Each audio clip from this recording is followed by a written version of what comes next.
반갑습니다. 코로나19 바뀐 세상이라는 것으로 세 번의 우리가 방송을 할 예정입니다.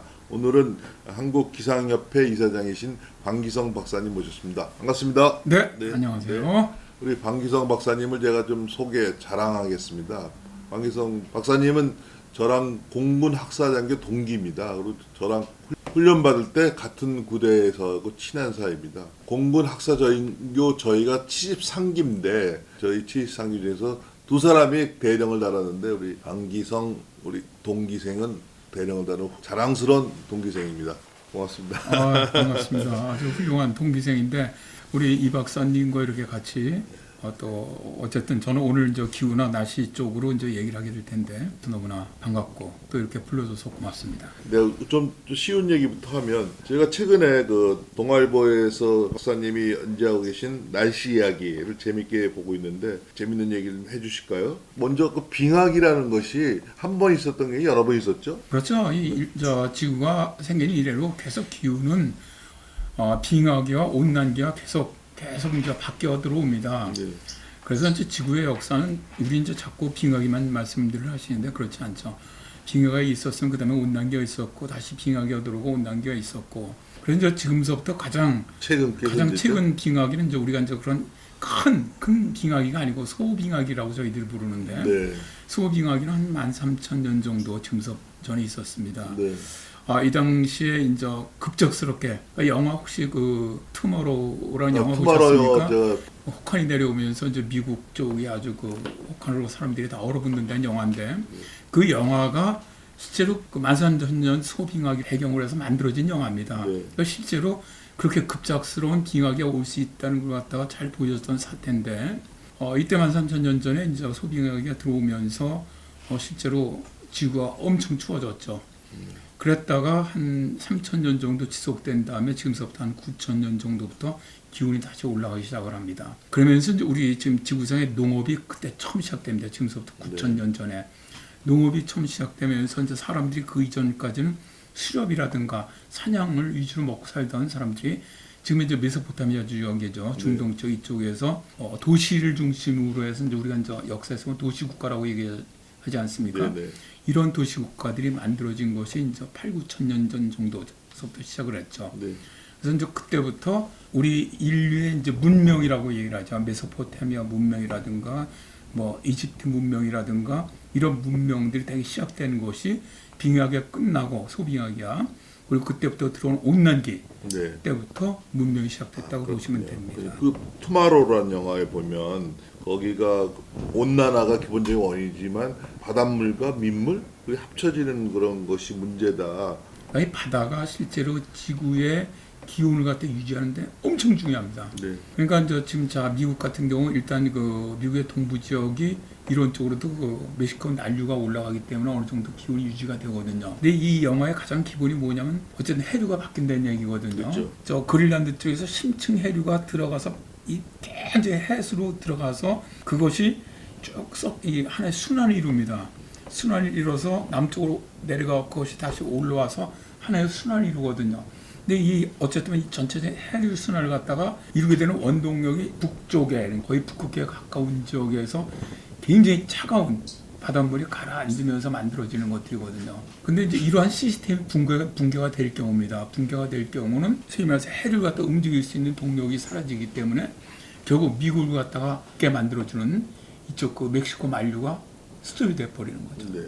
그러면은 거의 그대로 북쪽에 있는 한파가 그대로 다 내려올 수밖에 없죠. 지금 미국 방송에서는 거의 2030년까지 예측입니다. 네. 가능성이 이제 높다. 가능한 것이 언젠가 물어보려 했더니 2030년에도 가능하다. 2030년 이내까지도 그것이 발생할 가능성이 있다라고 미국 방송은 예측을 하고 있습니다. 그렇습니까? 6번째 멸종이 다가오고 있다라고 하시는데 그럼 인류는 언제 멸종하는 거예요? 멸종하지 않게 바뀌어야겠지만 네, 네. 가장 최근에 하버드 대학 연구에 의하면 2159년을 인류 대멸종으로 보고 있더라고요. 이제 문제는 그 이전에 이미 생물종들이 사라지기 시작을 한다는 거죠. 네. 이제 우리가 자꾸 이제 지금까지 지구 역사에 보면은 지구 대멸종이라고 우리가 부르지 않습니까? 지구상에 살던 생물종들이 한 75에서 95% 정도가 사라져 버렸습니다. 네. 그때 이 대멸종 시기에 살아남은 생물들은 이제 우리가 아시다시피 아주 극소수밖에 없어요. 그러니까 이거는 이제 우리가 대멸종이라는데 지금까지 지구 역사에 5번 있었습니다. 5번 있었는데 이제 최근에 들어와서 우리 인류에서 지금까지는 기후 변화였죠, 주로. 네. 기후 변화에 의해서 대멸종이 왔었는데 이제는 인류에 의해서 대멸종이 만들어질 것이라고 지금 과학자들은 보고 있거든요. 네네. 그러니까 인류들의 어떻게 보면 과도한 화석연료 사용이라든가 또 자연 생태계를 다 파괴하는 것, 이것들이 결국 인류 스스로 상존할 수 없을 정도로 갈 것이다. 네. 제가 이제 이런 가끔 강의를 많이 가는데, 강의하면 이제 어떤 분이 그런 얘기를 해요. 가이아 이론 있지 않습니까? 지구는 스스로 스스로 갖다 회복할 수 있는 능력을 가지고 있다. 자정 능력. 네, 자정 능력이 있다. 맞다. 지구는 사라지지 않는다. 무슨 말이냐면 지구 안에 사는 사람이 사라지는 것이고 생물이 사라지는 것이지 네. 지구 자체는 어떤 경우에도 남는다. 네. 그러니까 그런 걸 자꾸 오해하지 않았으면 좋겠습니다. 지금 굉장히 심각한 게 사실은 지금 굉장히 사실은 이 생물종들이 사라지고 있는 것이 저는 굉장히 심각하다고 봐요. 달나라나 화성 가서 우리가 뭐 살 수 있는 데를 마련하겠다 그런 얘기도 하고 있고. 저는 이제 어쨌든 전도 과학자인데 과학자적인 입장에서 본다면 지구가 더 이상 인류가 생존하기 어려운 그런 행성으로 바뀐다면은 네.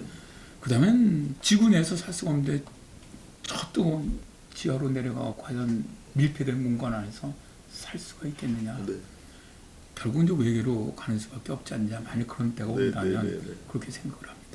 그래서 이제 우리가 이제 이 재난, 재앙에 대해서 얘기했는데 우리가 해야 될 일이 많을 것 같은데 중요한 거 몇 가지 말씀해 보시죠. 우리가 뭘 해야 되냐? 온난화, 화석 연료를 안 쓴다든가 뭐 그런 것도 있고, 우리가 플라스틱 같은 것도 문제가 될 것 같고. 2015년 파리 협약이라든가 이런 것들이 결국 이산화탄소를 줄이자는 거거든요. 각국이 세계적으로 이걸 줄이지 않으면 결국 종말이 올 수밖에 없다고 보는 거니까 당연히 가장 중요한 게 이제 이산화탄소라든가 메탄 이런 온실가스를 줄이는 방법밖에 없습니다. 네.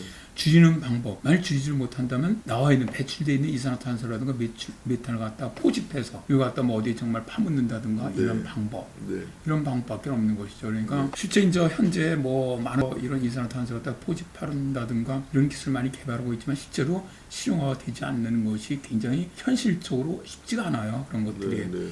그러다 보니까 이제 어느 나라나 다 이제 이산화탄소라든가 이런 걸 줄이는 걸 갖다가 최우선적으로 삼고 있고, 네. 이제 코로나19로 인해서 세계 경제가 이제 좀 어렵다 보니까 이제 모든 나라들이 그린 뉴딜 가자 이제는. 근데 그린 뉴딜 가자고 가장 그렇게 하는 이유가 뭐냐면은 결국 경제가 이제 너무 어려워지니까 뉴딜을 해야 되는데 이제 경제 부흥을 시켜야 되는데 네. 이제는 기후 변화가 가미되지 않는 이런 뉴딜이라는 건 의미가 없다는 거죠. 네. 네.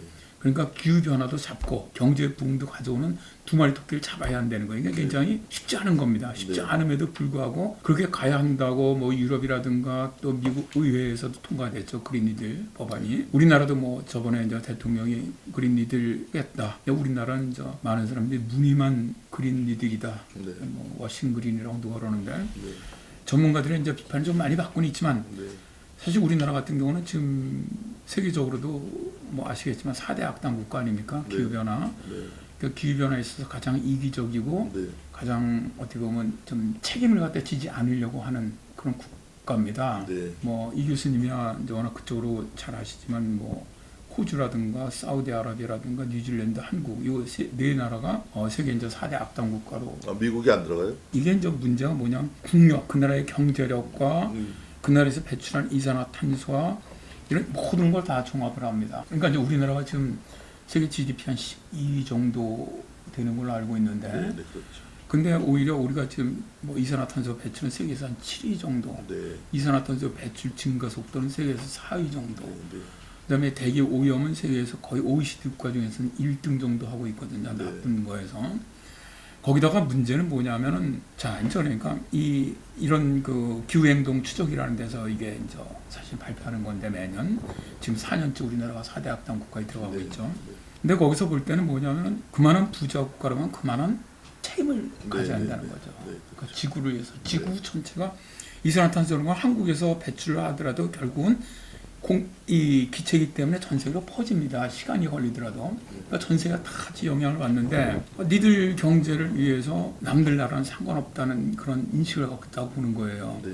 거기다 이제 한국이 최근에 들어서 가장 또 욕을 많이 먹는 이유가 석탄 발전소를 갖다 계속 수출한다는 점이죠. 원자력 발전소를 안 하고. 근데 탈원전을 하면서 실제로 문제는 뭐냐면 우리나라가 저는 이 딜레마라고 봐요. 자, 이제 지금 문재인 대통령이 예를 들어서 재생에너지를 갖다가 많이 증가를 하겠다. 그런데 현실적으로 재생에너지는 굉장히 불안정한 에너지란 말입니다. 네.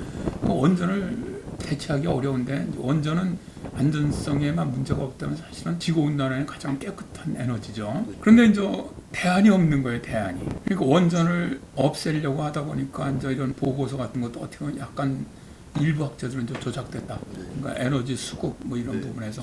그러니까 우리나라 에너지가 더 늘어나지 않는다는 전제, 뭐 예를 들어서 이제 많지 않습니까? 그런 것들이. 그런데 그러다 보니까 방법이 없고, 연전은 얘기를 해야 되겠고, 그러니까 결국 석탄, 또 LNG밖에 못 씁니다. 네. 근데 LNG는 미세먼지 쪽으로는 해결 방안이 되지만, 이산화탄소, 기후 변화에는 대책이 되지 않는 발전이에요. 석탄이라는 건 아무리 저감을 하고, 아무리 필터를 끼운다고 하죠. 석탄은 석탄입니다. 그러니까 그거는 대책이 안 쓰는 거거든요. 근데 문재인 대통령 때 들어서면서도 오히려 삼척 화력 발전 같은 경우 전 세계에서도 몇 번째 안에 들어가는 대형 화력 발전 짓고 있거든요. 1차는.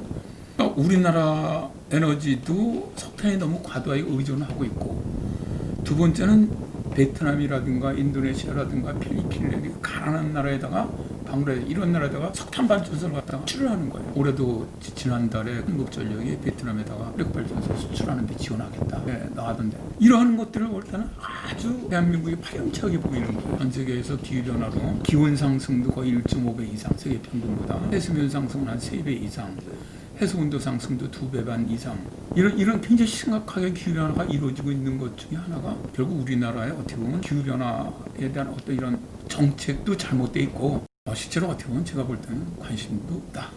이런 것들이 또 우리 후손들에게 나갈 건데 머지않은 세대입니다. 많은 학자들이 2030년을 거의 기후 이탈 시대로 보고 있거든요. 2030년 10년 남았습니다. 지난번에도 이제 세계 유엔 사무총장을 했던 반기문 전 총장님이 지금 여당 국회의원들을 모아놓고선 그 얘기를 했죠. 골든타임이 10년밖에 남지 않았다. 10년 후에는 이때부터는 인류가 기후변화를 갖다 통제를 못한다는, 그러니까 지 마음대로 변한다는 거죠. 그 2030년 되면 영화 토마로 같은 상황도 나타날 수 있다. 그럼요. 당연히 저는 나타날 수 있다고 봅니다. 그러니까 이제 그런 것들이 미국 방송에서 예측했던 것들도 그런 것들이 들어있는 것이죠.